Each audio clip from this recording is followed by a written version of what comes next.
Yeah, they're always doing things we don't like. They use taxpayers' money to enrich themselves and their friends, and they never keep their promises to voters.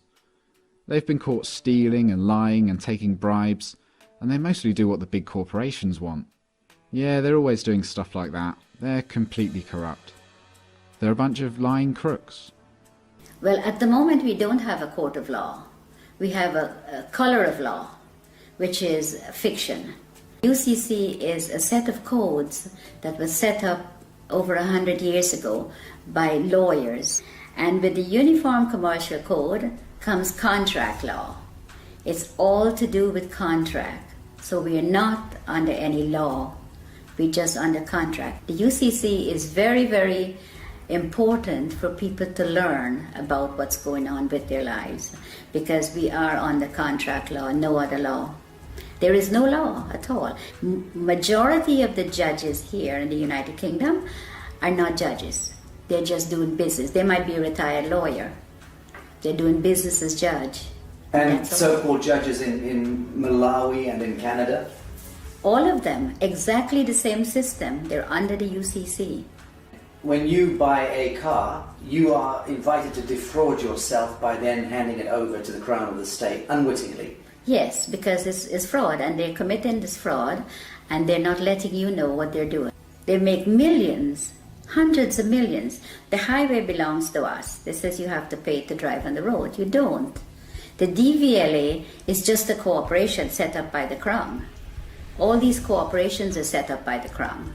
The only reason to have a license when you drive a car is if you're doing taxi service or doing it for business. But if you're driving for your personal use, going to work, going to the market, take your family out, going on vacation, that you don't require a license. There is no law that requires No. you. You can move about the surface of the earth unmolested. Yes. That's law. That is the law. Yes, that is the law. But that's not what they're But telling these you. fictions, these costumes, these people wielding batons and guns and tasers, they've somehow been given license by the government to apprehend you, arbitrarily stop and search you, terrorize you, rip you out of your vehicle. Who gave the traffic enforcement officers the right to stop and apprehend people going about their God-given business? Corporate police. If you call a police officer and you know whose side they're on, if you call a police officer and the bailiff is at your door, they will tell you they cannot come because it's a civil matter. But if the bailiff calls them, they will come. That means that they're not working for you, period. They're working for the parent corporation. They're working for the corporation, yes. They're corporate police. How many of the police do you think know this and understand this distinction? I think 90%. Do you really? I do. In the United States and in... And here, yes. Yes, 90% of the police know they're corporate police. The court systems, the justice system, the policing system, all of these systems are designed to commercialize human beings, harvest them monetarily. Yes. Right. The average human being would, if they understood this, would utterly reject this system. Of course. If they understood it. Of course. But of course most people are completely indentured to it, Yes. are mind controlled, Yes. reading the newspapers, watching the television, and repeating verbatim the bullshit that's taught to them. Yes. So- When this Prime Minister said she's going to give 300 billion to the common market, where do you think she's getting the money? Not from your wages that you pay taxes on. That's a different set of money. She gets it from your trust fund, from your birth certificate. That's where they get the money to build the roads and do everything you could think of. What do you think it would be the median value of the average 50-year-old by the time they turn 50 in the United States? What is being traded? I would say, In their name. Maybe $1 billion, over $1 billion. Right. We have gold. For every pound that if you weigh 8 pounds at birth, you have 8 pounds of gold set aside for you. Assigned to you by whom? By the Crown. In England? Yes. And in the United States? Yes. By the Treasury? Yes. And Because the United States is owned by the Crown. I think if people get to know and they come together, it doesn't take hundreds of millions. 1 million sovereigns get together can make a hell of a lot of difference, because the word spreads from one to the other. And once people get to know that this is what is being done to them, it's going to be like wildfire. Once people get to know the law, what they're under, and what they're doing to them, and how they're making... You see, they make things to distract you, like the news and all this fake, all this stuff, television, and this is what they do. So once people can get together, if 100 people go to the bank and all keep taking out £100, before the end of the day, the bank will close. It's very simple if people get to understand what's going on. And it would be good for them to know, because we need to stop this. We need to stop what they're doing to people, hurting people for no reason, put people in poverty. And by they, we're talking about the parent corporation. The parent corporation, The yes. banks and governments and justice systems all working to penalize and harvest humanity. Yeah, they're in bed together, everybody. They said, if they send you to the Citizens Advice Bureau, don't even bother to go, because they're working too with them. Everybody they have in their pocket. And it's very sad, because people will do things to other people for very little money. Are you hopeful for humanity? I am, very much so. Talk to us about the straw man. What exactly is the straw man? The straw man is your name written in block letters. Very simple. It was done at birth. What the government did, or the corporations now, not government, what they did is they took your birth certificate and made a second birth certificate with a trust, a Sisti QV trust. They made it in all block letters.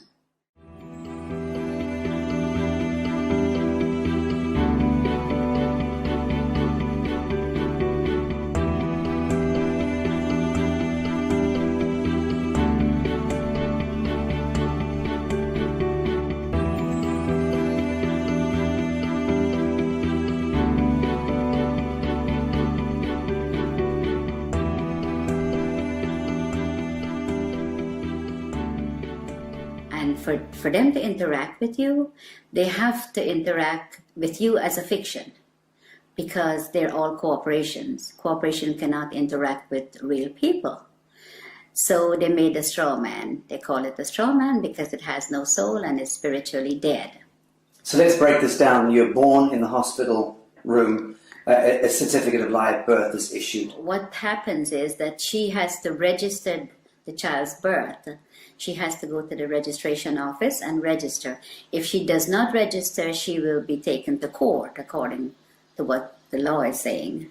They take the birth certificate that she registered as an informant, informing then that she has the child, and they made a duplicate in all block letters. She didn't, they did. So they've turned a living child now into a trust, fiction. into a fiction, Trust, yes. which has a certain value allocated to it. Value, yes. Millions of dollars or pounds. And that trust, let's call it a bond, It is. because that effectively becomes traded thereafter. Yes, it becomes warehouse bond for money. So every human being that has been registered to the state or the crown by the mother ends up becoming some kind of a bond that is traded on the stock market Yes, without you ever knowing it. yes, without disclosing. And this is happening since the early 1900s. What they've done is really fraud, because they're fraudulently taking your child's birth certificate and make it into a dead entity. The dead entity birth certificate is making billions of pounds or dollars, depends on which country you're in. So your straw man is considered a dead entity, and the corporation can interact with it. If you have to go to court, it's not going to be in your real name, because they don't have it. All they have is the dead entity, and they interact with that.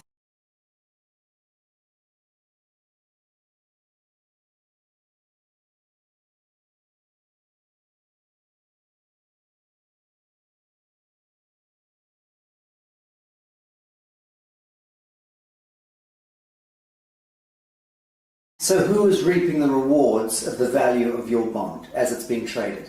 I would say the Federal Reserve, which belongs to the royal family, and the HMRC, IRS, these are the people where your money goes once you are registered. The mother register you, that's where the money goes, to them. Okay, let's talk about the difference between your signature and your autograph. Okay, a signature is under the UCC, which is the fiction, the straw man. Your autograph is the real person. So if you go up to a movie star and says, "Can I have your autograph?" You never say, "Can I have your signature?" It's always autograph because you have flesh and blood. Signature is what you're signing every time they can go into your account and take money. And every time you do sign a piece of paper, you can bet that that signature of yours is being monetized, securitized. It is. By the banks, by everybody that you, wherever you sign, credit cards, everything that you sign, they're getting funds off your trust fund from that birth certificate. Okay, so fees and all sorts of things, and invisible costs are being discharged against your birth bond in that sense? Yes. Without you ever knowing about it? Without you ever knowing about it, yes. It was never disclosed to you.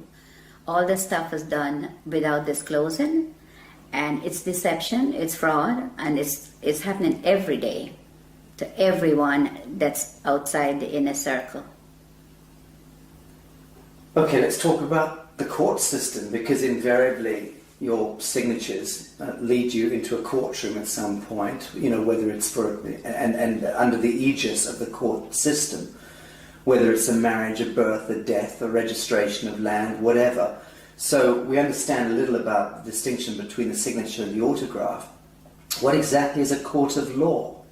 Well, at the moment we don't have a court of law. We have a color of law, which is fiction. So when you go into a court system here or America, you walk into a system where there is no law.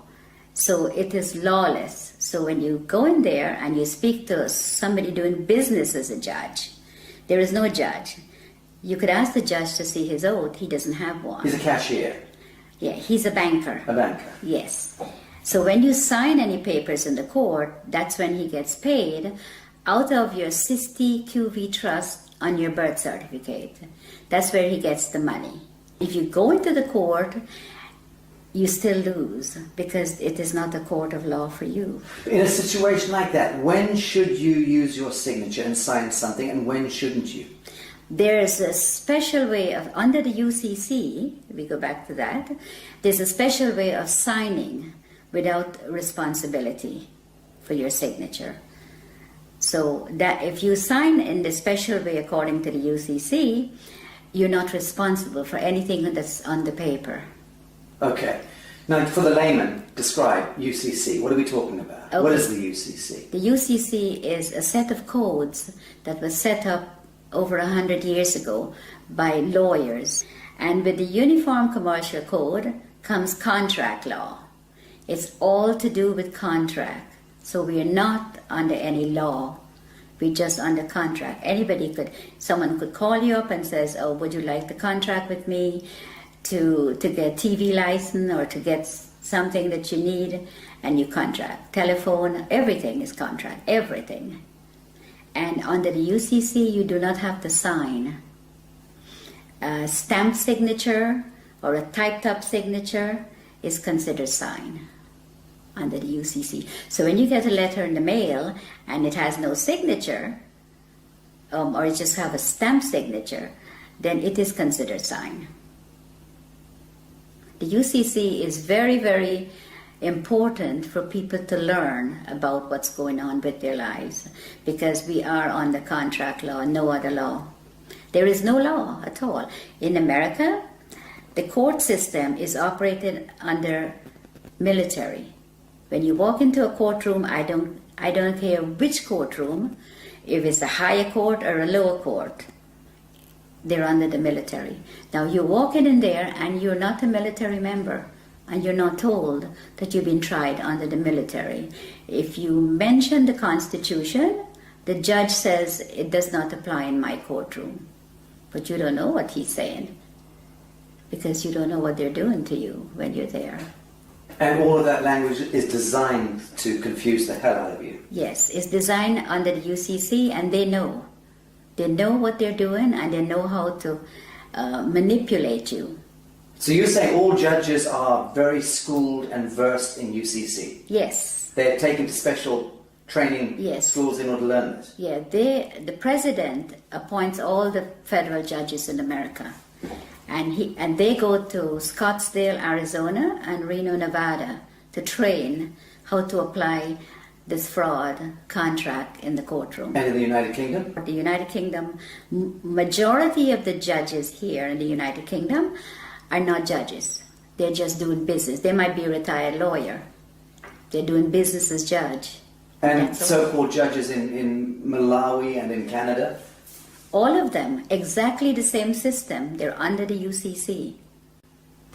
Okay, I want to talk about some mundane issues. Who owns your car? The DVLA in England. In the United Kingdom? Yes. Department of Vehicle licensing. Licensing Right. Agency. Okay. Yes. Well, the DVLA owns the car. It tells you on your registration, you are not the owner. You are just the registered keeper. Now, if you look up registered keeper, it says a person who is responsible for taking care of the vehicle, pay the taxes, pay the license, pay the insurance, and take care of it. But the DVLA could take it from you anytime they feel like. Crush it. They could clamp it. Because they could once take it. you've registered it, you've handed it over to the to Crown the- of the state. That's right, yes. It's no longer yours. It's not yours, never. So again, when you buy a car, you are invited to defraud yourself by then handing it over to the Crown of the state, unwittingly. Yes, because it's fraud, and they're committing this fraud, and they're not letting you know what they're doing. They make millions, hundreds of millions. The highway belongs to us. It says you have to pay to drive on the road. You don't. The DVLA is just a corporation set up by the Crown. All these corporations are set up by the Crown. The HMRC, the DVLA, they all do the same thing. So if you look carefully at your registration, it tells you right there. And in the United States of America, it's not the DVLA. What's the equivalent? It's the Department of Motor Vehicles. And again, they invite you to Yes. register the vehicle to them. They Yes. become the owner. They become the owner. The only reason to have a license when you drive a car is if you're doing taxi service or doing it for business. But if you're driving for your personal use, going to work, going to the market, take your family out, going on vacation, that you don't require a license. There is no law that requires No. you. You can move about the surface of the earth unmolested. Yes. That's law. That is the law. Yes, that is the law. But that's not what they're But telling these you. fictions, these costumes, these people wielding batons and guns and tasers, they've somehow been given license by the government to apprehend you, arbitrarily stop and search you, terrorize you, rip you out of your vehicle. Who gave the traffic enforcement officers the right to stop and apprehend people going about their God-given business? The corporations that they're under. The police are not constables. And the Queen took an oath to represent the sovereign people, which she's not doing. She's now a corporation herself. So the police is under corporate. They're not constables. Constables are the people who that beats the street and get to know your neighborhood and speak to the people. Keeps the peace. Keeps the peace, yes. But they're not constables. They're corporate police. If you call a police officer and you know whose side they're on, if you call a police officer and a bailiff is at your door, they will tell you they cannot come because it's a civil matter. But if the bailiff calls them, they will come. That means that they're not working for you, period. They're working for the parent corporation. They're working for the corporation, yes. They're corporate police. How many of the police do you think know this and understand this distinction? I think 90%. Do you really? I do. I do. In the United States and in And here, yes. Yes, 90% of the police know they're corporate police.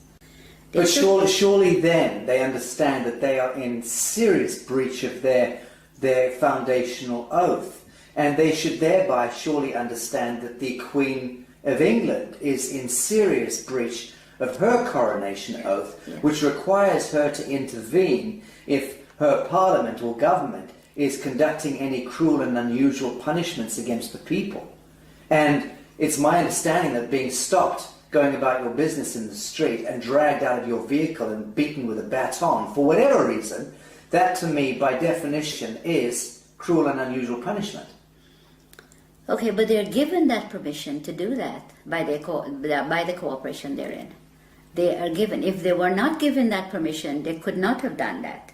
They could not drag you out of your car or molest you or take you to the station for no reason. But it's not a law that gives them the right. It's a statute. It's a technocratic words on paper, statutes that have allowed them contractually to go ahead and beat the citizenry, right? Yes. But it's not lawful. No, it's not. It's entirely not. unlawful. It's legal and it's fraudulent activities, and they're being backed up by their corporate headquarters. So you cannot win because there's always somebody there to protect them, and they know that. So let's drill down into this.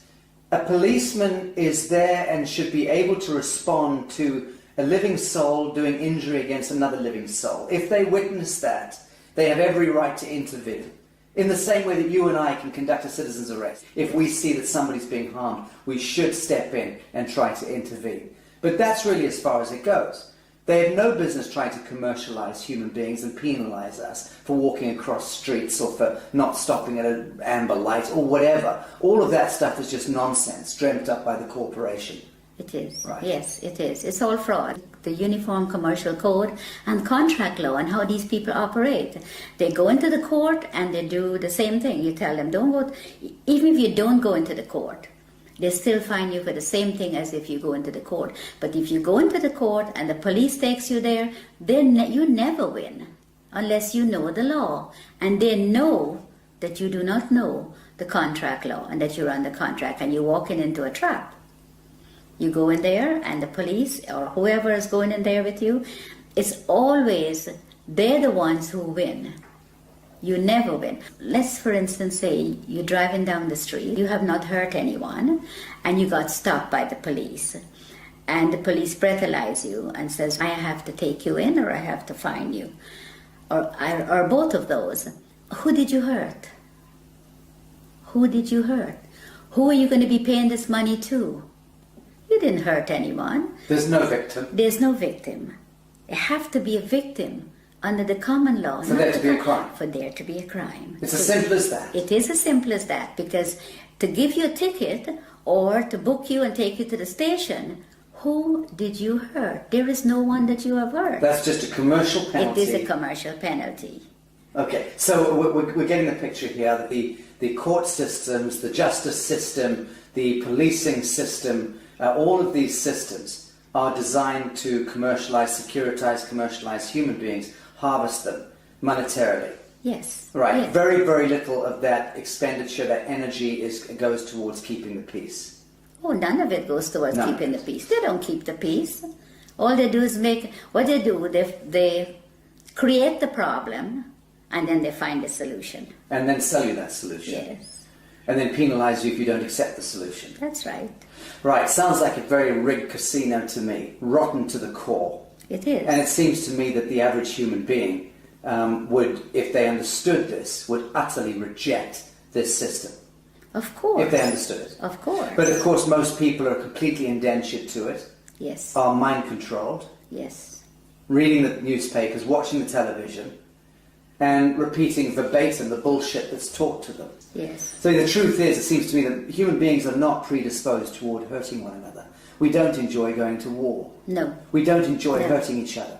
Yes. In the main, most people get along and just want to get along. Of course. But the systems conspire Yes. with a model of scarcity economics and drive war and disease and poverty. Of course. That's the only way they can make money. When this Prime Minister said she's going to give 300 billion to the common market, where do you think she's getting the money? Not from your wages that you pay taxes on. That's a different set of money. She gets it from your trust fund, from your birth certificate. That's where they get the money to build the roads and do everything you could think of. So they're discharging billions and billions and billions of dollars against our birth bonds without Yes. ever disclosing that to us, Of course. without there ever being an audit or any accounting for it. Of course, because nobody's asking. Right. And even if you do ask, they give you a hard time to tell you about it.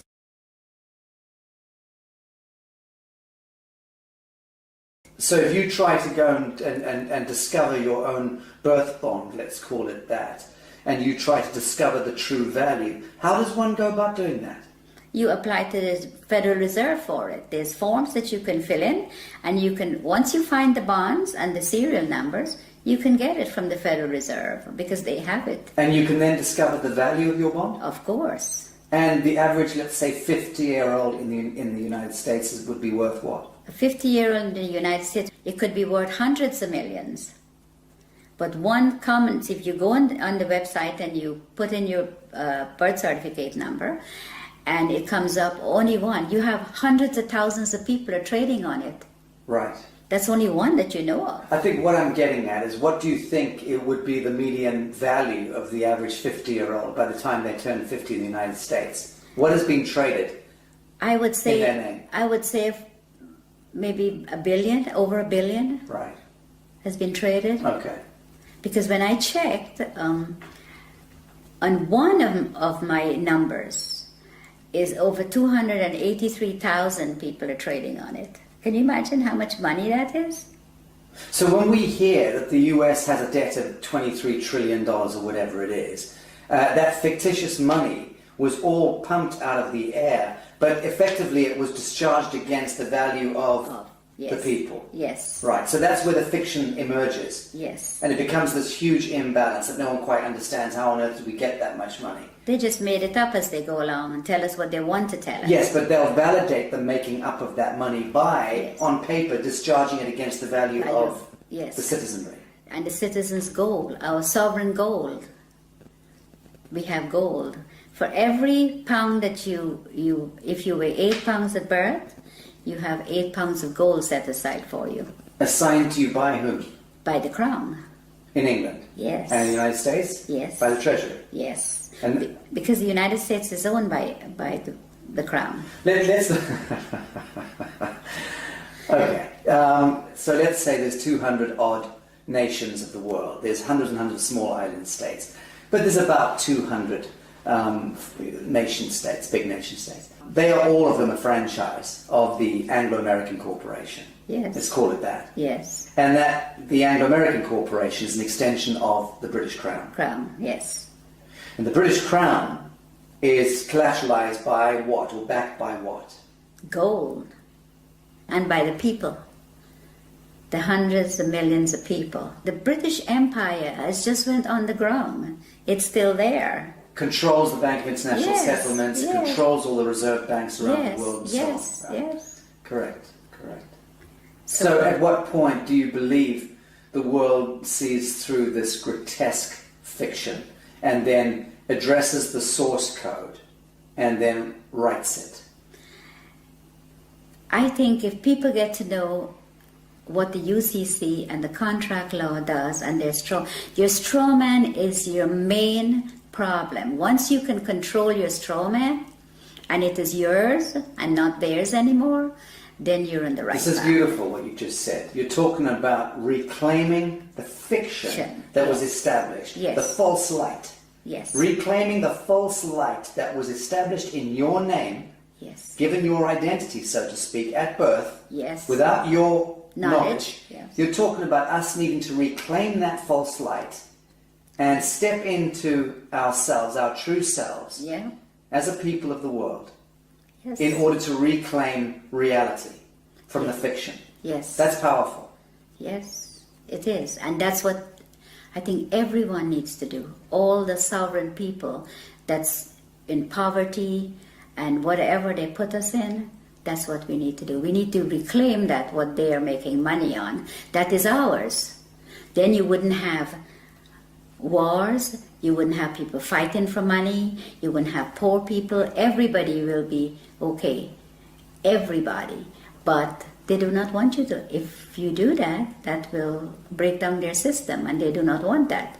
So once you know, you need to get into it and you need to start reclaiming your straw man. It is yours. Now, Bibi, you learnt all of this the hard way. You were sitting in your office in the United States running a very successful real estate business a number of years ago. Very successful, selling 20 to 30 properties every month. Yes. You had a lot of your own properties, you were living there with your family. Yes. Life was good. Yes. And into your office walked a corrupt policeman and an IRS agent. Yes.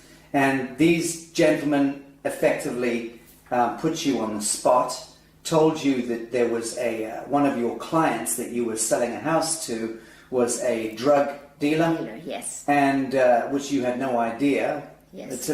How would you know?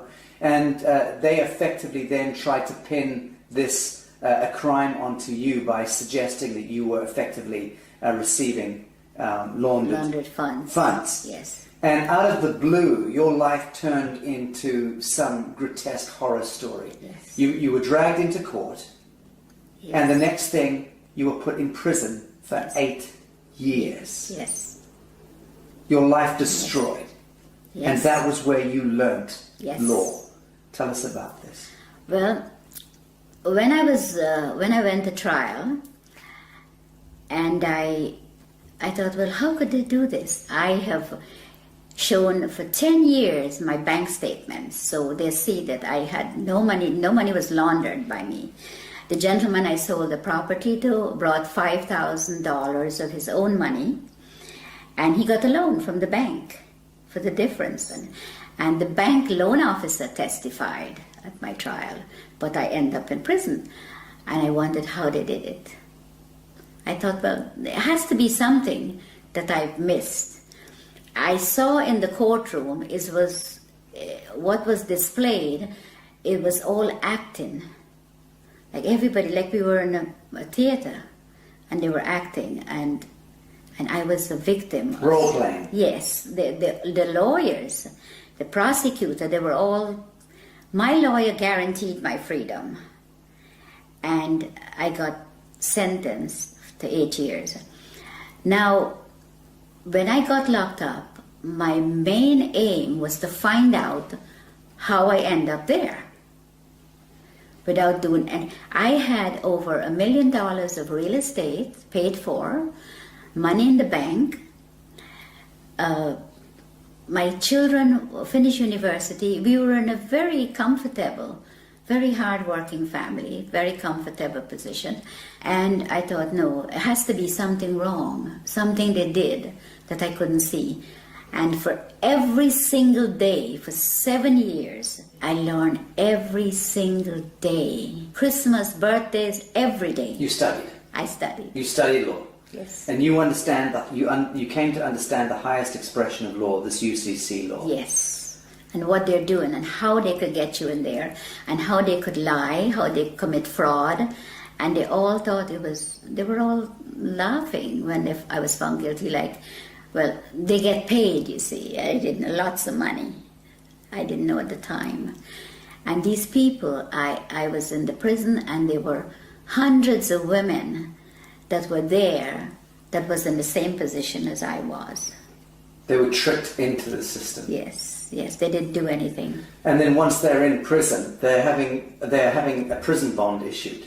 Oh, yes. And then their prison bond is traded on the stock market, Yes. making huge amounts of money. With their numbers, yeah. And they're relegated to becoming slave workers. Yes. And no one's told this. No, they get 12 cents per day. The food that was served in the kitchen was from the Gulf War. Cans of meat and all kinds of stuff. And they said the prison is not making any money, and they're telling the people out there that the prisons are losing money, and all these drug dealers and all these people coming into prison, and we don't have enough money. That's a lie. They're making thousands of dollars a day per prisoner. I know it's at least $3,000 a day. Yes. Per prisoner. But they invest into the prison system, into Unicor. Prisons for profit. Prisons for profit. Disgusting. And they invest in the prisons, and they make hundreds of billions of dollars. And the prisoners get 12 cents a day, and the food that they feed the prisoners... Not fit for dogs. No, it comes from the farms, and they get tax write-off on it. The chicken may be 2-3 months old and all kinds of stuff. They serve horse meat for beef. Well, you're about to launch an online workshop and tutorials through the Newark University, teaching UCC and explaining to people from around the world how they can navigate their situation, whatever their situation may be, because all of us are facing penalties and cruel and unusual punishments. Yeah. But let's discuss something as mundane as a parking ticket, okay? Okay. Something that everybody understands. What are the do's and don'ts? You've just gone back to your vehicle and there's a parking ticket on it. It's parking tickets are a contract. You do not have a contract with your council. They put a ticket on there. There's no contract, so you don't have to pay that ticket. So what are your steps? You send the ticket back to them. No contract. And you tell them no contract. They have to produce a contract where you sign to say that if you park somewhere that you're not supposed to, you will have to pay the ticket. I remember someone showing me a ticket not so long ago, and the ticket had a CEO, it says CEO on the ticket and a signature. CEO? Yes. Chief Executive Officer? Yes. So I sent the ticket back to the CEO and I asked him when was he there at 8 o'clock at night putting tickets on the cars. It just goes to show that people do not look at their tickets either because they don't know. And it's very sad because a parking ticket, why should you have to pay for parking when you own the roads? We own it. We own everything. So you've sent your parking ticket back with no contract on it. What are the next steps that they'd like you to take? They would write to you and said you have to pay. If you pay within a certain time, it's only half. You have to pay half of the fine. What's your response? My response is I don't have to pay any because I don't have a contract with you. So again, you ask them, show me the contract. Yeah. I send them a letter and I ask them, I said, okay, the person that you addressed in this letter is spiritually dead and have no soul, which is your straw man. The straw man. Yes. And I said that I had not given you permission to use it to make money. And there's a fine behind this of £250,000 every time you use it. They refused to answer.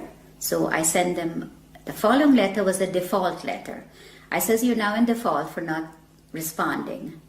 Because that's what they're going to do to you. So you played law against them? Yes. Good. Yes. So when I sent them that, 5 days later, I received a letter stating that the account is closed and I do not owe. Very good. Thank you for that. Well, that's rather straightforward. Let's discuss mortgages, because this is the bane of most people's existence, is needing to secure their home. Everyone has the right to a home in this world. And mortgages, I mean, what's the etymology of mortgage in the first instance? Death grip, isn't it? Yes, it is. It is. Mortgage means death grip in French. Well, the mortgage is what they do is just a front. Because the minute you miss a payment, when you get a mortgage from the bank, they're after you. The first time you miss a payment, it goes straight into the insurance company that the mortgage company have. And they want you to miss a payment. And they want you to miss a payment because they don't lend you money. But let's go back. Your house is, let's say, worth $100,000. Now, when you apply for a mortgage, they don't have the $100,000, but you come along with your block black capital signature, you sign the application, they then monetize your signature by having $100,000 worth of your value discharged against your treasury bond. Yes. That money they then lend to you, and they double dip because they then get you to pay that money back plus interest. What they do is they don't lend you that. They don't lend you anything. You fill up your papers and you sign. The signature is what they want.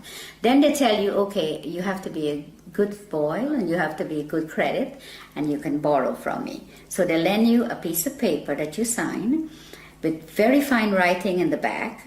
That's where the legalese comes in because that's what they do. Then you sign it, signature. They take that and they tell you, okay, the funds will be ready in 2 to 3 days to come back. The following day with the signature, they go into your trust fund and they get paid the $100,000. They never disclose to you that, okay, we got paid, so the house is now yours. No. They come back when you go, and the third day, they've already got their money. They say to you, okay, this is the agreement. You pay so much every month, the interest rate, all that you've already signed for. So now they put the 100,000 on the computer screen for you, so you can finish your house closing. Now that 100,000 is just numbers. It is not money, because they all own the banks. So there's no money pass, no cash, just paper. But they have your 100,000 already. If you don't pay, they take the house. They don't want nothing. They want the property, because the money is just paper. It has no value. So the property has value, so they take the property.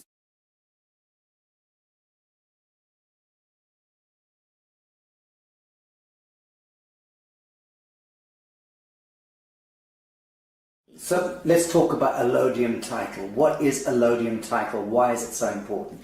Okay, allodium title is important because you do not own the land.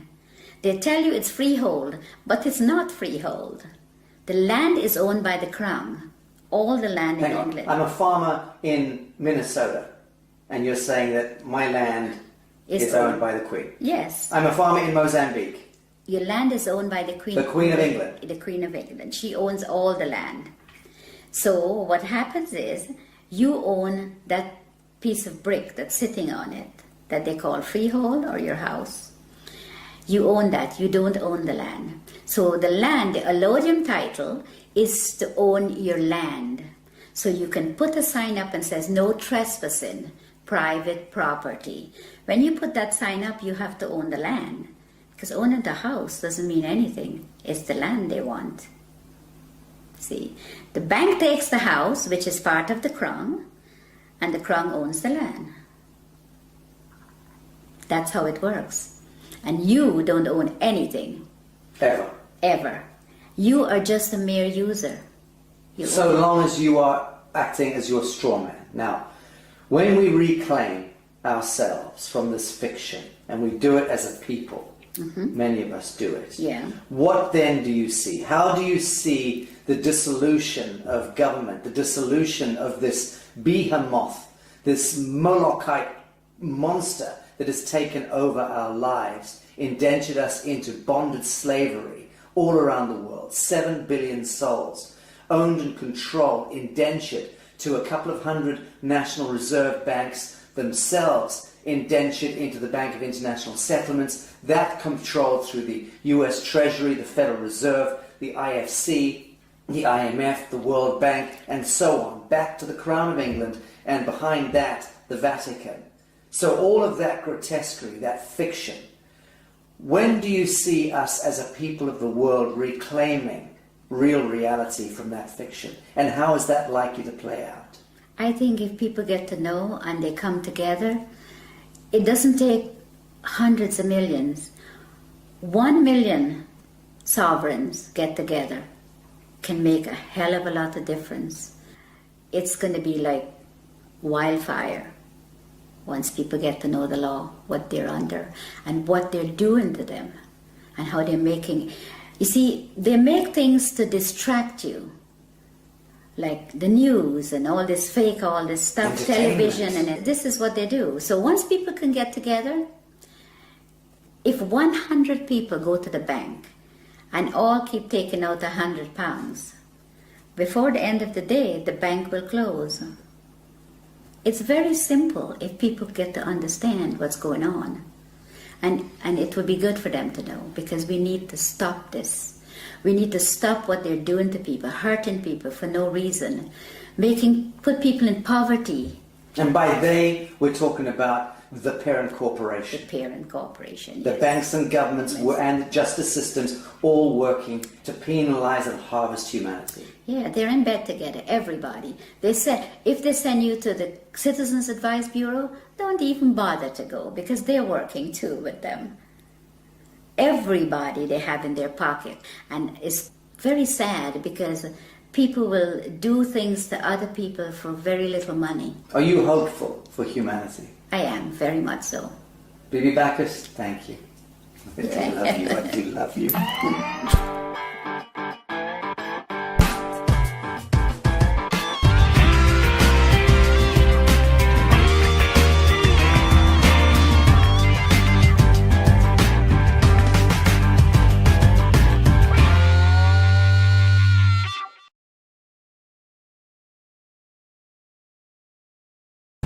So let me get this straight.